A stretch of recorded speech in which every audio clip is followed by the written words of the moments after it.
Bonjour tout le monde, on se retrouve aujourd'hui pour le déballage d'une expansion ou extension, ou bref, peu importe comment vous voulez le nommer, qui s'appelle Ghost of Salt March Board Game, qui est une expansion pour un des systèmes de Donjon Dragon, de Board Game ou Adventure Game, je ne sais pas comment il s'appelle. Il y a eu trois d'une même série qui étaient Ravenloft, me semble. Après ça, Wrath of Ashardalon et The Legend of Drizzt. Et par la suite, il y a eu trois autres qui ont sorti euh, avec un autre genre de format de boîte. Pas le même artwork non plus. Bref, de toute façon, à l'intérieur, il n'y a pas tant d'images que ça non plus. Et là, cette boîte-ci, en fait, c'est donc une extension d'un des trois derniers modules. Donc, vous allez avoir besoin d'une boîte, on va dire, de base, même si les autres sont modulaires ensemble, standalone. Celle-ci, vous ne pouvez pas y jouer avec que ça qui est fourni. Donc, on va avoir des nouvelles tuiles qui vont être disponibles. On va avoir 8 monstres en plastique pour probablement les nouveaux monstres. On va avoir un livre de règles, un livre d'aventure, 148 nouvelles cartes. Donc, évidemment, qui ont juste du texte qui sauve beaucoup d'images dans leur jeu. Et 154 marqueurs. Et donc, c'est marqué, toutes les composantes ne sont pas montrées, donc les roches ne sont pas incluses. Je sais pas, ils doivent parler de ces roches-là, mais il me semble que c'est évident que ce n'est pas fourni. Donc, il nous montre ici que ça vous prend Dungeon of the Mad Mage ou Tomb of Annihilation. Donc, ça vous prend un des systèmes. Je ne sais pas si c'est les seuls deux avec lesquels ça peut fonctionner. Parce que je pense qu'il va y avoir probablement des cartes de spawn ou des jetons d'ennemis qui pourraient être remplacés par des figurines, entre autres. Donc, et vous avez besoin des héros parce que je pense qu'il n'y a pas de héros de fourni. La boîte est une boîte générique classique. Nous avons un sac de plastique avec quelques trucs dedans. Donc, à l'intérieur de ça, nous avons ici une feuille de référence. Donc, un grand méchant avec ça ici et trois types d'ennemis. Nous avons les références pour les cave tiles. Nous avons ici le Sahuagin Lair Tile. Et c'est tout. Donc, c'est au moins pour représenter ça, pour les différencier entre les deux. Après ça, dans cet emballage-là, parce qu'on voit qu'il n'y a pas grand-chose dans le fond de la boîte, hein? Donc, nous avons le Ghost of Salt March ici. This is an expansion. Donc, on va avoir besoin d'un autre système pour ça. Donc, ça nous indique les nouveaux trucs. Donc, conditions, désavantages, stun, poison. Les points d'expérience, adventure deck, comment faire ça. On a un campaign tracker. Et on a les composantes plus précises à l'arrière avec une petite introduction et comment ça fonctionne. Et on a le guide d'aventure lui-même. Donc, avec comment utiliser la même chose qu'on avait dans les jeux de base de cette série-là. Donc, comment utiliser les guides d'aventure, comment ça fonctionne, la première aventure avec toutes les tuiles qui doivent être là, qu'est-ce qu'il y a de spécial, comment on gagne, deuxième aventure, troisième aventure, 4, 5, 6, 7, 8, 9... Et il y a donc 9 aventures de disponibles. Ça ressemble beaucoup à la première carte, par contre. Donc, on a ça. Il y en a qui vont... Donc, ça veut dire qu'il va y avoir des plateaux fixes. Il va y avoir des plateaux un peu plus aléatoires. Donc, ça peut être intéressant. D'habitude, à date, j'ai vu toujours des plateaux aléatoires. On découvrait la carte et la porte de sortie était dans les dernières tuiles, là, ou la tuile d'objectif était dans les 5, mettons, dernières tuiles. Donc, il fallait quand même explorer. Et à l'arrière, ben, tout simplement, une petite FAQ pour ce système-là. Donc, pour l'instant, ça fonctionne bien, malgré que, évidemment, avec le shipping, mes livrets étaient probablement rentrés quelque part et ça les a pliés.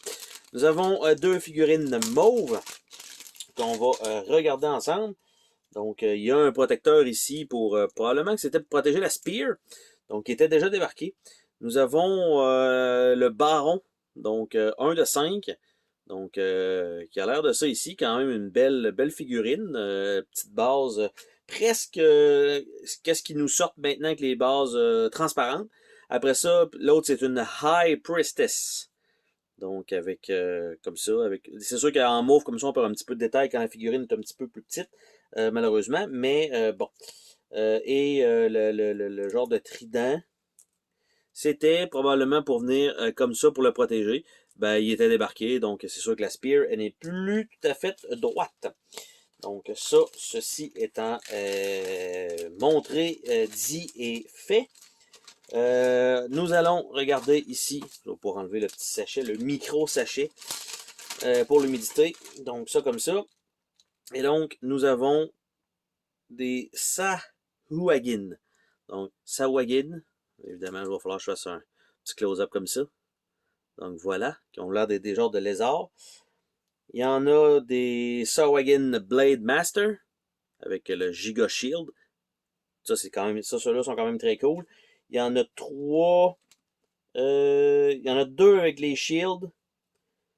Il y en a 3 comme ça. Donc, comme le premier. Donc, c'est marqué 3 de 5, là. Et les autres, c'est les 5 de 5. Et celui-ci, c'est le 4 de 5. Il y en a juste un qui est un champion avec une trident. Donc, voilà.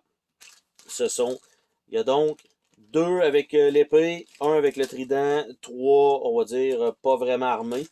Donc, ça. On a un deck de cartes quand même relativement épais. Bien sûr, une fois slivé, ça ne rentrera pas là-dedans. Ça va être de toute façon divisé par deck, donc pour moi, c'est pas vraiment un problème.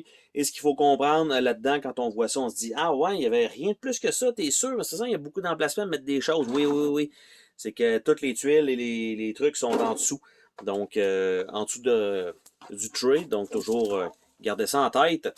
Donc, vous avez quand même un paquet de feuilles de punch qui est là, dans un petit plastique dur. D'habitude, c'est un genre de petit plastique qui casse tellement il est dur et non pas, il s'étire pour finalement déchirer. Donc, je vais sortir les tuiles de là pour regarder ensemble qu'est-ce qu'on a là-dedans. Parce qu'on en a quand même pas mal. Il y a l'air d'avoir beaucoup de petits jetons ici et là. Donc, je nous ouvre ça. Et voilà, le plastique. Envoie ça partout, il n'y a pas de problème. Donc, ça comme ça, la caméra, let's go. Donc, on a ici une première tuile avec une cave barricadée. On a ces jetons-là ici. Ceux-là, il y en a une série encore ici. Donc, on voit les tuiles. L'autre côté, ça dit pas grand-chose. Ça a l'air, c'est marqué des villageois. Puis les autres, ben, c'est toutes des marqués Dungeon Tile. Donc, rien d'exceptionnel pour ça. Par la suite, on a une autre série ici. On a des... Je sais pas si ça va être les spawns, parce que d'habitude, c'est bon, si vous allez arriver sur une flèche noire, il faut placer absolument des monstres, parce qu'il faut l'explorer. En tout cas, il y a une genre de passe, puis les blanches, c'est autre chose. Mais là, on a des X, qui sont nouveaux, puis il y a des genres de points d'exclamation qui ont l'air d'être nouveaux. Donc, on a ça. Ici, on a 2 personnages avec qui est marqué 3 HP. Donc, pour ça. Et ce sont Manistrad Copperlock, donc lui, il est nommé, et Eliander Fireborn. Donc, d'un bord ou de l'autre, ça n'a pas vraiment d'importance.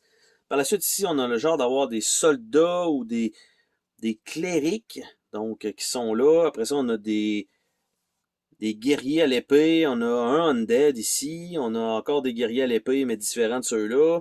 On a des genres de monstres ici. Ça se peut que ça parce que ça me dit pas mal que ces monstres-là, ils seraient disponibles dans d'autres boîtes. Donc, si vous avez ces monstres-là dans d'autres jeux de base, ben, à la place, vous pouvez toujours prendre les figurines. Donc, ça veut dire qu'il va falloir sortir les autres jeux parce que vous n'avez pas de dés. Vous avez besoin d'une autre boîte de toute façon.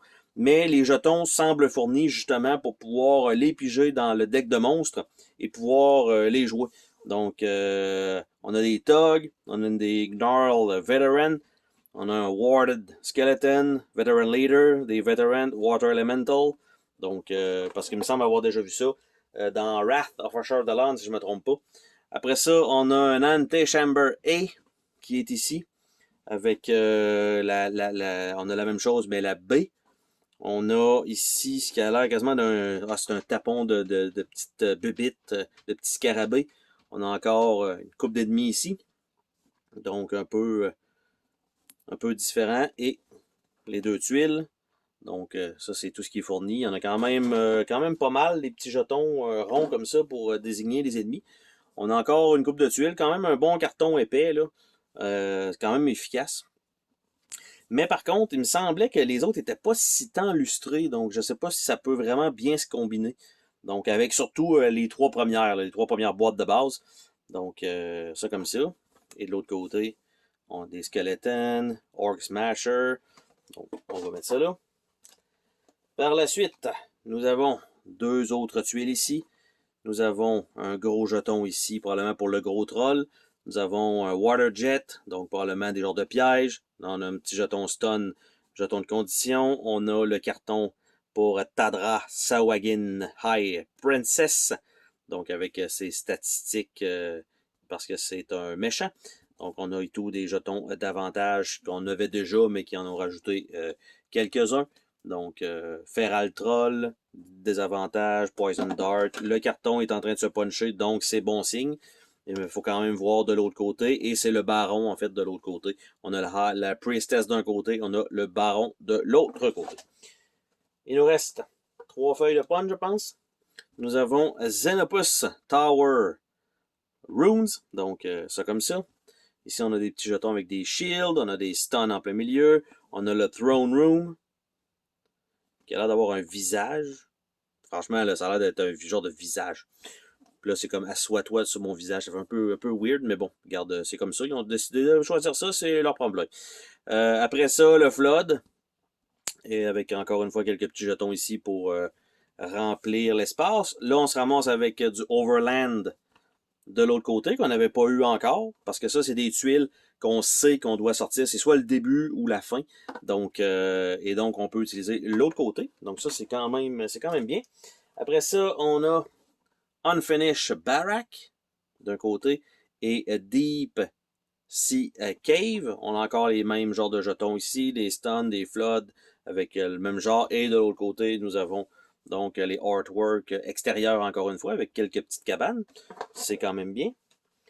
Et le dernier paquet de tuiles, nous avons Sawagin Lair Entrance avec The Grotto. Donc on a ça. Même genre de jetons encore une fois. Les avantages au lieu des stuns. On a ça ici, les floods, quelques petits jetons dans le coin. Et de l'autre côté, encore une tuile d'extérieur. Donc un peu la même chose. Donc ça, c'est pour ce qui est en dessous du tray qu'il va falloir qu'il se fasse sleever. Évidemment, les grosses tuiles vont venir se placer ici. Probablement, les ceux-là en long vont aller par-dessus, je suppose. Donc, on a ça. Je vais pouvoir remettre ça ici, comme ça pour l'instant. On va s'ouvrir le paquet de cartes, on va regarder ça. C'est sûr que c'est juste du texte. Alors, ça sera peut-être pas la partie la plus intéressante. Donc, pour ceux qui vont rester jusqu'à la fin, merci. Pour ceux qui ont déjà quitté trop tard pour entendre ce message. Mais s'il y a un moment pour quitter, ce serait probablement celui-ci que je choisirais. Donc, on a les cartes Traps. Il n'y en a pas énorme, donc on va commencer par ceux-là. C'est pas un fini tissé, c'est un fini très lisse, très... il est comme un petit peu poudré, donc je suis pas sûr de la qualité des cartes, sont un peu molles.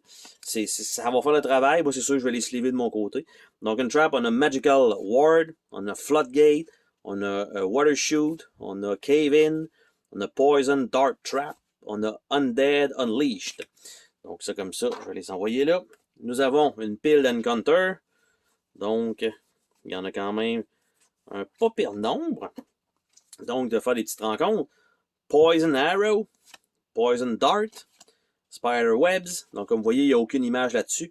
Desperate Survivor, Hidden Trap, Hidden Treasure, Tripwire, Hail of Trap, Trap Reset, Diabolic Trap, Everything Look the Same, Watch Your Step, It's a Dud, A Hero's Sacrifice, Drip, Drip, Drip, Unexplored Passage, Slick Footing, The Grotto, Rockfall, Exhaustion, Ambush, Overwhelm, Overwhelm 2 fois, Sneak Attack, No Respite, 2 fois, Overrun, 2 fois, Reinforcement, Frenzy, Blood in the Air, is in the Air, Pursuit, 2 fois, Quick Advance, Revel in Blood, Full Alert, Dimensional Rift, et Summon Monster from Another Plane. Donc, ce sont les Encounters. Ça, c'est, il me semble, c'est quand il y a un triangle noir, vous devez faire un Encounter. Les blancs, non. Si vous restez sur la tuile. Il me semble que c'est une affaire de même. Ça fait quand même longtemps que j'ai joué. On a les monstres, donc il y en a quand même un certain nombre. Quand c'est indiqué de piger un monstre, vous allez avoir une carte devant vous qui va vous indiquer c'est celui-là qui doit être placé sur un spot. Et à chaque fois que ça va tomber à vous, ben vous allez activer ce monstre-là. Donc, ça fait quand même mal parce que s'il y en a qui ont la même carte que vous les activez toutes. Donc, plus il y en a d'un même type, plus c'est dangereux. Donc, on a un Orc Archer. Il y en a 3. Hobgoblin Fighter. Donc, ils ont mis une petite image quand même pour l'ambiance. Le Gnoll Archer. Goblin Cutter. Goblin Archer. Goblin Champion. Feral Troll. Thug. Thug Leader. Veteran. Veteran Leader. Gnarl Veteran. Gnarl Veteran encore. 2 fois Water Elemental. Spider Swarm. Snake. Rat Swarm. Donc c'est pas mal tous les jetons honnêtement. Là. Skeleton. Wraith. Grey Ooze. Sahuagin. Ça c'est les figurines. Sahuagin Champion. Sahuagin Blade Master. Et High Priestess. Et ce que j'ai l'air de comprendre, c'est que ça vient, les ennemis vont venir de différents sets. Donc ça peut être un peu pénible peut-être de sortir comme 4 boîtes pour avoir des ennemis, pour avoir plus juste des figurines. Après ça, on a quelques spells donc qui sont là ici. Donc les spells, probablement qui s'ajoutent au deck de quelle boîte de base on prend. Disintegrate, Fireball, Ray of Frost, Bestow Curse, Fear, Spiritual Weapon, Bless, Hold Person, Guiding Bolt. Donc, ça ici. On a encore une petite pile ici. 3 monsters. Donc, Orc Smasher. 3 fois. Donc, qui était comme à part. Et on a une série de cartes aventure qui nous amène à la fin de notre deck. Donc, Even Villager of Monster Appear. Donc, OK. Pas mal la même chose. La même chose. Donc, ouais, on a une pile de même. Donc, là, je regarde les numéros en bas. Une de 48, 2 de 148, 3 de 148. Donc, effectivement, ce sont des chiffres qui montrent qu'il y en a 15. Après ça, on a un TOG. Après ça, on a quand même une série de TOG. OK. Sahuagin. Il y en a quand même encore pas mal de spawn pour ça. Ça doit être mélangé ensemble. Donc, l'aventure doit être le mode extérieur, je suppose. Water Elemental. Warded Skeleton. Spell Control Water. Et The Baron Appears. Donc, ce sont les cartes d'aventure fournies dans cette boîte-là. Et les cartes, une fois sorties de leur emballage, sont très, très, très limites pour glisser un peu partout. Donc, tout ça, et je ne vais pas retourner donc les livrets à l'intérieur du sac de plastique. Ça n'a absolument aucun intérêt pour moi pour l'instant, parce que de toute façon, une fois que ça va être punché, ça va rentrer un petit peu plus loin. Le tray va rentrer un petit peu plus loin dans la boîte. Et donc, c'était le déballage de Ghost of Saltmarsh, une expansion pour le système de Donjon Dragon.